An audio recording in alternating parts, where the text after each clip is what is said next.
Hi everybody, I'm Ryan. Today we're going to talk about blue-black control in Pioneer. We're going to talk about how to play the deck, card choices in the deck, and the overall strategy of the deck. Without further ado, let's jump into it. This is my blue-black control deck. So let's start with the lands. The lands are pretty straightforward. Blue and black lands. We have a few Hall of the Storm Giants to sort of end the battle. We have a few Hall of the Storm Giants to help end the game because our only main deck win conditions are Hull, Shark Typhoon, and Hullbreaker Horror. We have Blast Zone as additional removal, and we have a 1 of Fatal Passage and 2 Field of Ruin. Field of Ruin as interaction with our opponent's lands, but both of them trigger Fatal Push, which is one of the best removal spells in Pioneer. And in order to properly understand the deck, we need to divide this into a couple different categories, so give me one moment. So this first category is removal. We play 4 Fatal Push, 1 mana instant, destroy target creature. Its mana value is 2 or less, and Revolt to destroy that creature if its mana value is 4 or less instead if a permanent you controlled left the battlefield this turn. 1 mana removal is extremely important so we don't get run over by these smaller decks, but also a lot of the more powerful cards in Pioneer are 4 mana or less, so it removes most creatures we care about. Sheoldred's Edict is also a very powerful removal spell, especially in this deck. We want things to be instant speed because we have a lot of instant speed draw spells and counter spells. 2 mana instant, choose one. Each opponent sacrifices a non-token creature, or each opponent sacrifices a creature token, or each opponent sacrifices a planeswalker. And really the planeswalker one is the one that makes this card really valuable. Being able to use it as a creature removal or a planeswalker removal, both very, very strong. And 2 Meathook Massacre, this is our kind of board wipe, again, so we don't get run over by these smaller creature decks. Black X, Legendary Enchantment. When the Meathook Massacre enters the battlefield, each creature gets -X till end of turn. Whenever a creature you control dies, each opponent loses 1 life. Whenever a creature an opponent control dies, you gain 1 life. These cards to slow our opponents down, allow us to deal threats that get in under our counterspells, which happens. Speaking of our counterspells, our counterspell suite involves 2 Censor. 2 mana counter target spell unless the controller pays 1 when people are playing on curve. Censor can mess that up, and you can cash in Censor once it stops being good, aka when your opponent has a bunch of lands and will always have mana up, by cycling it for 1 mana. We can also cycle it from 1 mana to like dig for other things that we need, which is awesome. We're bringing 3 Make It Disappear, which is 2 mana. Counter target spell, and this controller pays 2, and it has casualty 1. We can sacrifice a creature with power 1 or greater. When you do, copy the spell and you may choose new targets for the copy. So you can sacrifice a creature with power 1 or greater to basically have a spell be counter target spell unless controller pays 4. The only creatures that we have the ability to sacrifice would be a Hall of the Storm Giants, which I don't really ever see happening. Hullbreaker Horror, which again I won't ever see happening, or more realistically, sacrificing a Shark Typhoon token. We're playing 2 Negate in the main deck. Again, 2 mana, counter target non-creature spell. It's for non-creature spells we are worried about, right? It's whatever. Playing Cancel, I mean Sinister Sabotage. 2 blue, 1 generic instant counter target spell, and Surveil 1. Look at the top card of your library, put that card into your graveyard. So it's a cancel with Surveil 1. Allowing that card selection while having an unconditional counter spell is very, very strong. That's our counter spell suite. Let's move on to our card advantage and card selection. Memory Deluge is our primary card advantage spell. It's 4 mana instant. We love it being instant because we can leave up removal and counter magic while we are thinking about diluging, and we can just deluge with our extra mana. And we can have full information before we actually cast these spells. But we look at the top X cards of your library. X is the amount of mana spent to cast a spell. Put 2 of them into your hand and the rest at the bottom of your library in a random order. So the first time you cast it for 4 mana, you look at the top 4 and get 2 cards. The second time you cast it for flashback for 7 mana, you look at the top 7 cards and pick 2 more cards.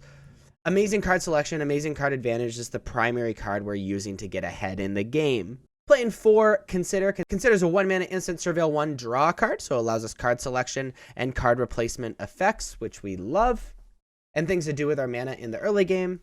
And then we're playing a 2 of Dig Through Time. So between Sinister Sabotage, Consider, cycling Censor, cycling these Shark Typhoons, which we're going to talk about in a second, we fill up our graveyard pretty quickly. And so Dig Through Time is 8 mana.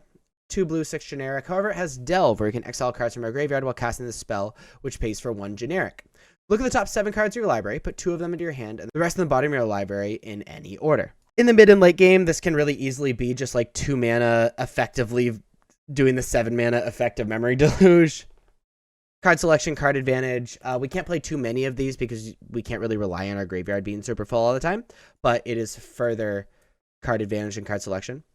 This category is sort of like I guess the best way to describe it is a utility category. We're playing a 1 of Cling to Dust, 1 black instant. Exile target card from a graveyard. If it was a creature card, you gain 3 life, otherwise you draw a card. And escape for 4 mana. Exile 5 other cards from your graveyard so you can cast it again by using the escape cost, effectively as many times you want.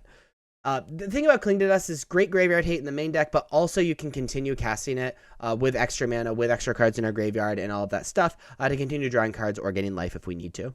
And this last category is win conditions. So our win conditions: Shark Typhoon, 6-mana enchantment. Whenever you cast a non-creature spell, create an XX blue shark creature token with flying, where X is that spell's mana value. However, we are rarely casting these enchantments. Against these mid-range decks or maybe control decks, it's possible casting them is good. Most of the time, we're just going to be cycling Shark Typhoon, where we get to cycle it for a blue, a generic, and an X, to obviously draw a card because it's cycling. But when you cycle Shark Typhoon, you also get an XX blue shark creature token with flying, where X that spell's mana value. So it is a blocker, it is an attacker, it is a win condition, but also replaces itself in the early game, which is really awesome. And we're playing a 1 of Hullbreaker Horror as our primary kill condition. 7/8 for 7 mana with flash. Spell can't be countered. Whenever you cast a spell, choose up to 1. Return target spell you don't control to its owner's hand, or return target non-land permanent to its owner's hand. Just amazing kill condition. Like, it turns everything into a counter spell. It attacks for 1,000,000, has flash, can't be countered. End step, flash it in, untap, be attacking. Is so good. However, it does not control our opponents, so we're playing it as a 1 of. Some obvious synergies include these Surveils, filling up their graveyard for Dig Through Time and Cling to Dust, both very awesome. So maybe not obvious synergies. If you Shark Typhoon for just a blue and a generic, and where X is 0, it'll still technically make a XX blue shark creature token with flying, where X that spell's mana value. So it would make a 0/0 shark, and it'll die immediately. Now, why would you do that? Sometimes you need to spend the 2 mana to try to draw into a land or something like that, or action spells. Other times, you might want to trigger Revolt so Fatal Push can kill something that is larger. Just small synergies that we can try to keep in mind. But let's take a look at the sideboard. The sideboard, 1 negate, obviously. We just try to shore up our negates in the main deck for non-creature spells that we care about. Mystical Dispute for blue spells. Narset, I like siding in for these like slower decks, control decks, mid-range decks. Try to get that extra card advantage, especially decks that can't really apply pressure to Narset. Cling to Dust for graveyard hate, or if we are taking out too many cards, Cling to Dust is just an awesome extra card because it can replace itself really easily, and in the late game be able to continue to replace itself and get card advantage. Cut Down for super aggressive decks, just more effectively like Fatal Push effects for small creatures. 2 Thoughtseize for combo decks mostly, but also really good against control.